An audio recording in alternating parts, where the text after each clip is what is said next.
Dear Menaka Gandhi, my name is Paranjan Das, Tim Lee, and I was initiated by Srila Prabhupada as his disciple in 1971, and I was among the first people to be kicked out of ISKCON by the leaders, the quote-unquote gurus, in 1979, like Jayapataka Swami, who is currently the guru of Mayapur, West Bengal. At that time, the guru for the United Kingdom was Jayatirtha, who was exposed having illicit sex with a female follower.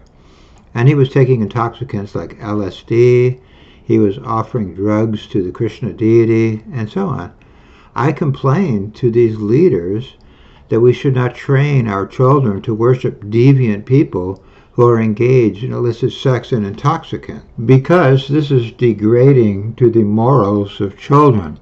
Children should not be trained to worship sexual predators, homosexuals, pedophiles, drunks, drug addicts, and deviants as their messiahs and gurus. This is also, according to a legal friend of mine, illegal because he says forcing children to worship deviants is corrupting the morals of children, which is an illegal act. Moreover, to say that intoxicated predators and debauchees are Krishna's guru successors in the tradition of India is an insult to Krishna and India's culture, stalwart sages, saints, and acharyas. Srila Prabhupada is totally against juxtaposing and comparing debauchees with saints. Of course, now these same gurus have buried a known homosexual pedophile, Kirtanananda Swami, and a known porno-watching Swami, Gunagrahi, and other deviants in samadhis in the holy Dham of Vrindavan in India. So children can go there now and offer their obeisances and respects to these deviants. So they had children worshiping homosexual pedophiles when they were alive, and now they're burying those same deviants in samadhis so children can go and continue to worship deviants. Around 1980, I began to complain more broadly that the children are being abused and molested in the GBC ISKCON Guru schools in Vrindavan, India, Mayapur, West Bengal, New Vrindavan, USA, and other places. Of course, at the time, I had little voice in ISKCON after being banished and exiled. Around 1984, I started writing a photocopied pod newsletter, which was only being sent out by postal mail to a few hundred people at the time, so it had a limited effect, but I was mentioning the child abuse issue.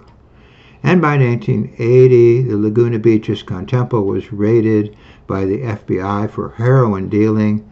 Hantaduda's Mount Kailash farm was raided by federal agents for all sorts of stolen property, illegal guns, and illegal C4 explosives, etc.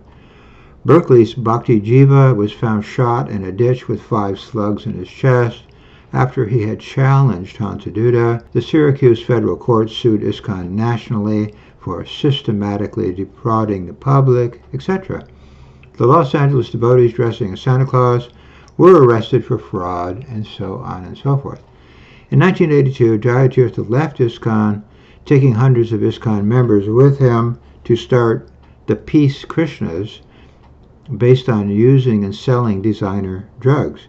He claimed we needed to adopt the teachings of Timothy Leary as part of the Krishna religion.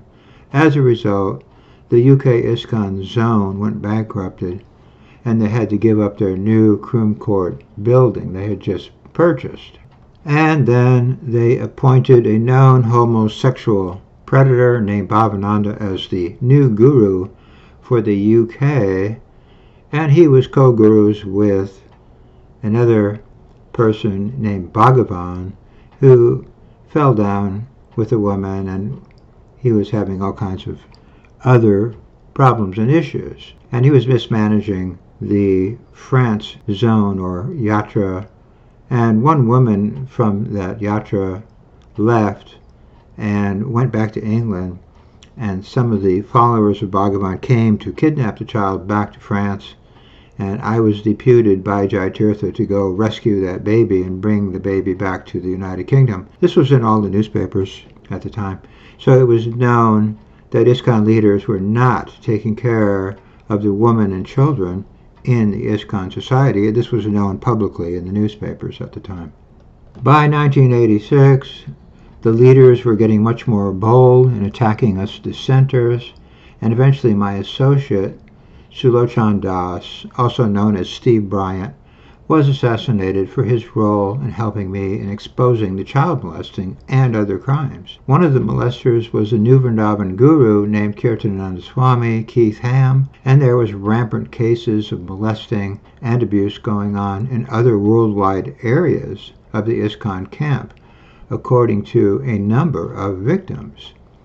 And Kirtananda's main helper was Radhanath Swami. Eyewitnesses claim Radhanath Swami paid cash to the hitman Tirtha Das, Thomas Drescher, who killed Sulochan, and who was the same man following my vehicle in Berkeley, according to the local Berkeley police. They had seen Tirtha following me around. The FBI later said I was number 2 on their hit list.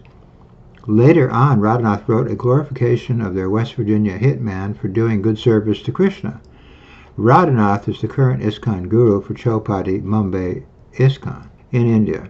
I was interviewed by a Mumbai news lady once, and she told me she could not publish the story because she feared the Radhanath regime. Now, the only reason I survived is that the FBI was tapping the phones at New Vrindavan, and they were able to intercept the 3 gundas that New Vrindavan had sent to take me out. They were actually chasing me down the street when the police made a big announcement on the loudspeaker of their undercover car, "Everybody freeze," and they put handcuffs on those guys who were chasing me. So without the help of the police and the FBI, basically I'd be dead right now. So that's how they treat dissenters.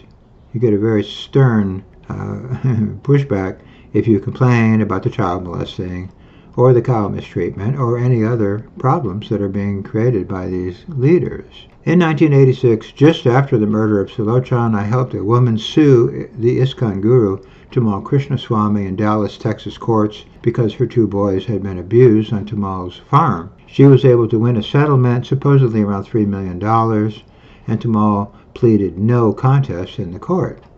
Of course, that just made the ISKCON leaders all the more angry and infuriated with me for exposing their child-exploiting process. My friend, Dr. Stilson Judah, used to warn me at the time, "Your life is in extreme danger. If they can get rid of you, they will." After this, the former UK guru Jyotirtha had his head chopped off slowly with a dull knife by a dissenter because he kept having affairs even with married female disciples. A disciple of Jayapataka attacked him with a knife and tried to slit his throat, but he survived. And the West Virginia guru was attacked with a metal pipe, and he suffered a skull fracture because he was refusing to make his attacker the guru of Ohio. And the guru Satsarup began to write that he is the guru of pills because he was taking various psychotropic medications for his chronic migraines. Other ISKCON gurus were being exposed and having affairs, spending lavishly on themselves, making big daily feasts for themselves, etc., while children in their guru schools reported not being given proper food, sometimes rotten and moldy food, not getting supplies, even medicine, soap, shoes, and so on. There has been a multitude of other problems going on with these successors to Krishna. According to India tradition, in 1986, ISKCON leaders reinstated their homosexual guru Bhavananda, who was having sex with taxi drivers in the Holy Dham, and they voted in another wave of more gurus. By 1995, I was writing more and more about the abuse problem, including that some of the victims were now committing suicide. Eventually, a group of us formed a steering committee to address the molesting issue in ISKCON, and we got the Dallas law firm of Wendell Turley to help us sue the ISKCON leaders for $400 million. Wendell Turley said ISKCON has the worst examples of child abuse cases he has ever encountered, and in his entire long lifetime legal career. The ISKCON leaders pleaded no contest when they found out me and some of the victims would be coming to Dallas to testify in court. ISKCON is still paying for this lawsuit even now, evidently. Of course, many of the ex-children victims are still suffering various trauma, stress, PTSD symptoms, and so on. But at least the suicides has been reduced substantially after the lawsuit was filed, since the victims finally had some release by getting a voice on the issue. Yet, even after we filed the lawsuit, the ISKCON leaders kept violent abusers and molesters in the post of children's teachers and leaders in places like Mayapur. If anything, they doubled down on keeping some of their worst case problem teachers like Dhanurdhar, Bhaktividya Purnaswamy, and others, and their entourages. And because I was handing out papers to ex-children victims to sign up for the lawsuit in Los Angeles around ISKCON's temple, the ISKCON leaders would all scowl at me and glare at me like vultures as I stood in front of the temple. The Los Angeles police used to warn me, "Stay away from Watsika. Don't you know what happened to your friend here?" Yeah, he was killed. Around the year 2000, a number of letters were being exchanged between the leaders, which have only recently surfaced in public.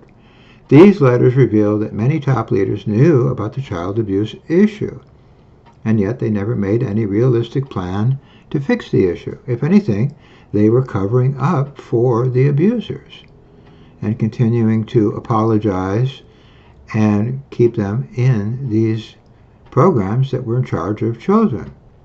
Worse, even recently, one of the Bhaktividya Purnaswamy former secretaries was given a VIP welcome treatment in Mayapur, to the total dismay of former victims.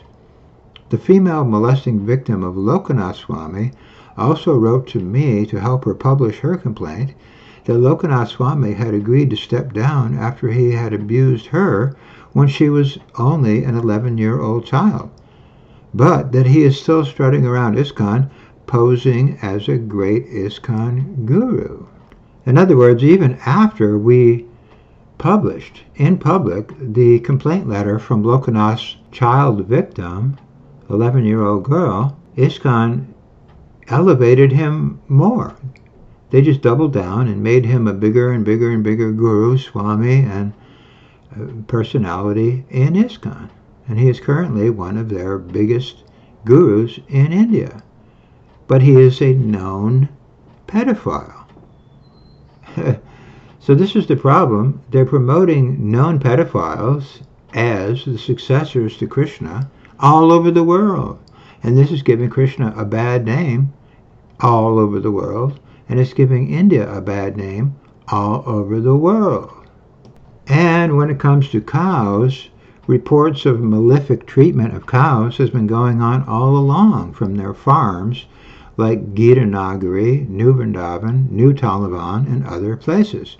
Some of the original New Taliban cows were sent to slaughter because the cowherd man there felt so bad that they had no money for basic supplies to care for the cows.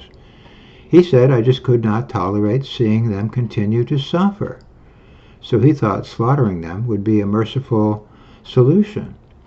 Of course, ISKCON had $20 million on hand to sue the Bangalore ISKCON temple when they no longer wanted to worship deviants and pedophiles as Krishna's acharyas. Followers of Jayapataka wrote to complain to me that my help in various lawsuits has cost ISKCON over $100 million, which begs the question, why was there not enough money for maintaining cows and children in the first place? You have $100 million burning a hole in your pocket so you can buy new Mercedes for lawyers, but you had no money to buy food and shoes for the children or feed for the cows. I was recently interviewed by a large public media TV station here in the USA, which will hopefully air this interview in the fall or winter. They asked me to sum up the ISKCON leadership situation in a nutshell. I said they are the enforced cult ritualistic worship of homosexuals, pedophiles, criminals, and deviants as God's messiahs, gurus, successors, and acharyas, especially for children to worship. Anyway, I hope this helps you apprise the situation more accurately, and I could go on here writing an encyclopedia of all these deviations and events, but this is just to give you a brief overview. If you have any further questions, feel free to contact me. I've been interviewed several times by the FBI, various local law enforcement, Dallas courts, and various medias, and they all accept my version as factual. Yours sincerely, Puranjan Das, Tim Lee, and my websites are krishna1008.blogspot.com and Hare Krishna, HareKrsna.org, and my videos are on youtube.com/pod, PADA 1008. Thank you again.